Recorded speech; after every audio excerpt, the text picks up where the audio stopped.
یا بیت کے معاملات پہ بات چیت ہو رہی تھی تو میں نے ایک گزارش کی تھی آپ کے خدمت میں کہ دنیا میں کوئی ایسا قانون نہیں جو یک طرفہ معاہدے کو تسلیم کرتا ہو. جو ون سائڈ ایگریمنٹس ہیں، یونیلیٹرل ایگریمنٹس، وہ کسی قانون کے تحت ایکسیپٹیبل نہیں ہوتے ہیں. ہمارے یہاں جو بیعت ہوتی ہے بدقسمتی سے جہاں اور چیزیں خراب ہوئیں وہاں یہ بیعت کا سلسلہ بھی خراب ہوا کہ وہ ایک طرفہ ہے، ون سائڈڈ ایگریمنٹ ہے. وہ کہ جس نے آپ کے ہاتھ پہ بیعت کی اس نے تو آپ سے وعدہ کیا کہ میں وہ کروں گا جو آپ کہیں گے.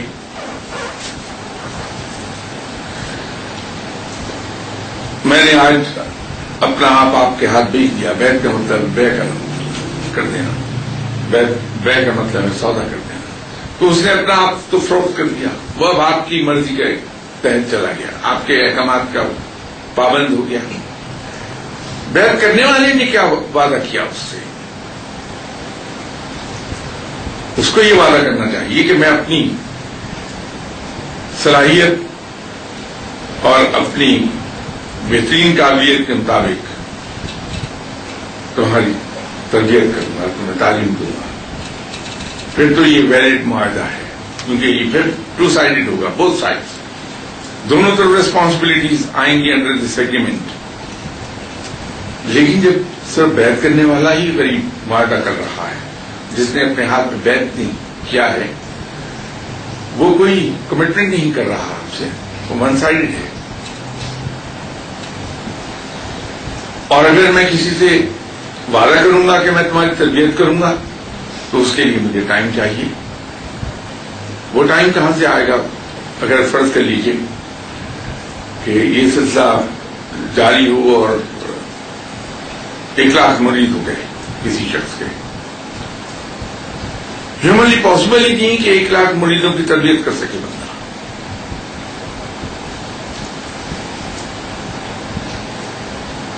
تو جواب دہ ہو گیا رب کو. ایک شخص نے تو دیانتداری کے ساتھ اپنا آپ اس کے سپرد کر دیا، وہ تربیت کیوں نہ کر سکا؟ اس کا جواب کون دے گا؟ بھائی، پہلی فور موسٹ بات یہ ہے کہ میں اہل ہی نہیں بیعت کرنے کا کسی کو، اس لیے کہ میں ابھی خود ہی ہدایت یافتہ اور تربیت یافتہ نہ ہوا تو میں کسی کو کیا سکھاؤں گا. اور دوسری بات یہ ہے کہ جو مجھ پر فرائض ہیں اللہ کی طرف سے، پہلی بات تو یہ ہے کہ آپ صلی اللہ علیہ وسلم نے یہ فرمایا کہ بہترین روزی وہ ہے جو انسان اپنے ہاتھ سے کما کے کھائے، محنت سے کما کے کھائے. تو مجھے نوکری کرنا ہوتی ہے. دوسرا میری فیملی ہے اور میں اس کے لیے اللہ کو جواب دے دوں کہ میں نے اپنی امیڈیٹ فیملی کو ان کی ضروریات زندگی وہاں پہنچائیں یا نہیں پہنچائیں، ان کو وقت دیا یا نہیں دیا، ان کی تعلیم و تربیت میں نے کی یا نہیں کی. تو اس کے لیے مجھے ٹائم دینا ہے. پھر مجھے اپنی ذات کے لیے تھوڑا ٹائم چاہیے، دعا کے لیے ٹائم. وقت وہی 24 گھنٹے میں سے کوئی بھی.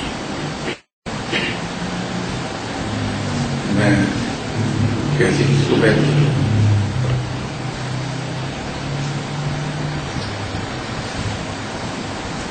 اگلا اس میں وہ میں اگنور کر گیا تھا کہ اس کی کچھ اور چیزیں بھی تھیں انہوں نے کہ اگر کرتے ہیں تو سچا طالب عاقل بالغ نیک ہونے کے علاوہ کیا شرط ہے؟ اب شرائط کا تو سوال اس وقت ہوگا اگر میں بیعت کروں. اب یہ دیکھیے کہ انہوں نے مرید ہونے کے لیے خود ہی ایک معیار بیان فرمایا ہے اور صحیح بیان ہے. سچا طالب عاقل بالغ اور نیک.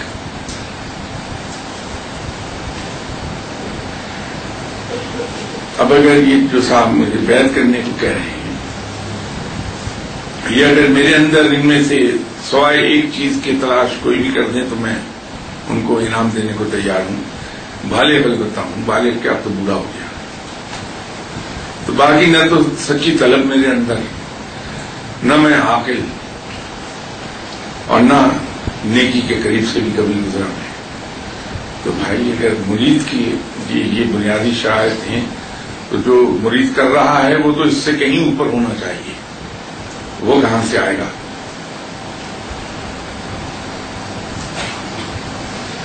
تو یہ اگلی انہوں نے ان سے ایکسپلینیشن مانگی کہ اگر نہیں کرتے تو کیوں نہیں کرتے، جبکہ آپ کو خلافت عطا ہوئی ہے جو کہ ایک ذمہ داری ہوتی ہے، ٹائم تو نکالنا چاہیے. صاحب بات یہ ہے کہ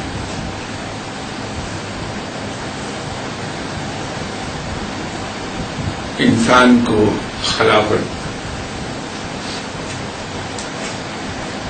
کوئی عہدہ، کوئی مقام، کوئی حکومت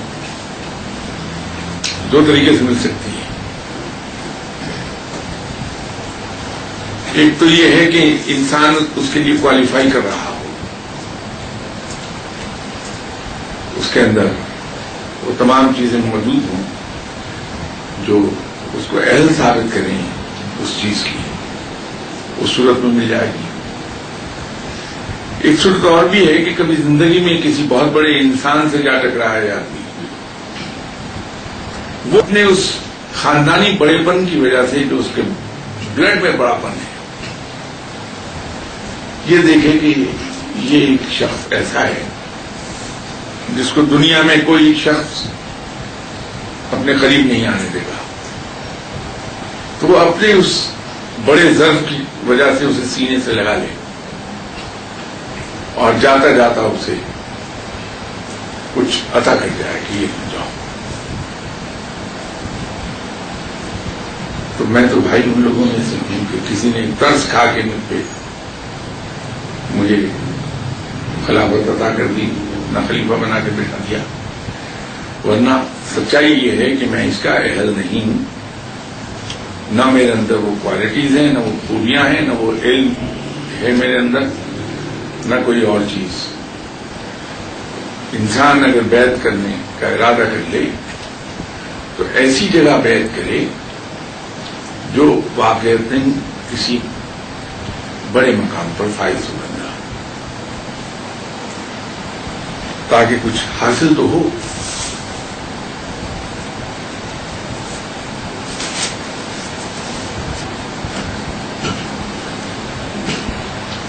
ایک سال میں بہت ذاتی کوئی بات پوچھ لی، شاید میں نے کسی ایک شخص کو مجھے مشورہ دیا تھا، انہوں نے مجھ سے پبلکلی پوچھ لیا کہ اس دوران کیا پڑھنا ہے. اب میں اس میں کیا عرض کروں گا، یہ مجھ سے بعد میں پرائیویٹلی پوچھ لیں کیونکہ وہ تو پرسنل چیز ہے کسی کی. دوسرا سوال انہوں نے کیا ہے کہ علم لدنی میں فقہ اور تفسیر شامل ہیں. علمی میں نے یہاں 2-3 موقعوں پر عرض کیا کہ علم لدنی ایسا علم ہے جو رب کی طرف سے عطا ہوتا ہے، اور یہ محیط ہوتا ہے تمام علوم پر جہاں تک اللہ چاہتا ہے، کیونکہ کسی بھی علم کی کل مقدار تو کسی کے پاس نہیں، اس میں اللہ جس ایکسٹینٹ تک چاہتا ہے عطا فرما دیتا ہے. یہ مشروط ہے رب تعالیٰ کے عطا سے. تو علم لدنی محیط ہے دوسرے علوم پر، لیکن اس کی ایکسٹینٹ لمیٹڈ ہے اور وہ مشروط ہے اللہ تعالیٰ کی عطا کے ساتھ. یہ ہمیشہ یاد رکھیے. یہ نہیں ہے اس کا مطلب کہ جس شخص کو علم لدنی حاصل ہو گیا وہ حاوی ہے تمام علوم پر، حاوی نہیں ہوتا، اس کو ماسٹری نہیں ملتی. ایک حد تک واقف ہو جائے گا but he want be a master of all the knowledge, sciences and knowledges.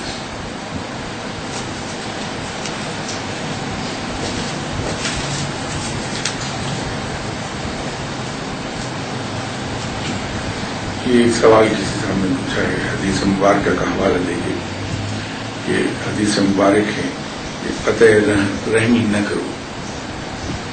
آج انہوں نے پوچھا ہے کہ رشتے داروں میں آپ اگر کسی سے ملتے ہیں لیکن بارہا ملنے پر بھی وہ آپ کو رسپانس نہیں ملتا تو اس ضمن میں ہمیں کیا عمل کرنا چاہیے؟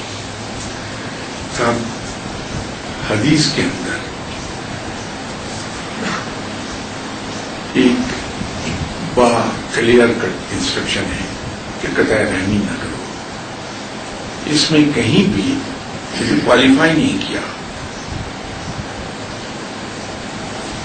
کہ کوئی شخص 3 بار آپ کے جانے پر نہ ملے تو آپ دوبارہ نہ جائیں، 6 بار کچھ نہیں. بڑی سیدھی بات ہے کہ کوئی شخص آپ کے ساتھ کیسے ہی سلوک کرے، ملتے رہیے اس سے اور کوشش کیجیے کہ اس کے کام آ جائے.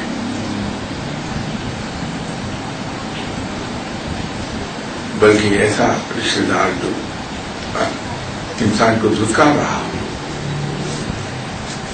اگر ایسے رشتے دار کے بارے میں کہیں دور سے سن بھی لے تو وہ مشکل میں ہے تو اس انداز میں اس کی کام آ جائیے کہ اسے اندازہ ہی نہ ہو کہ آپ نے اس کے لیے کچھ کیا ہے.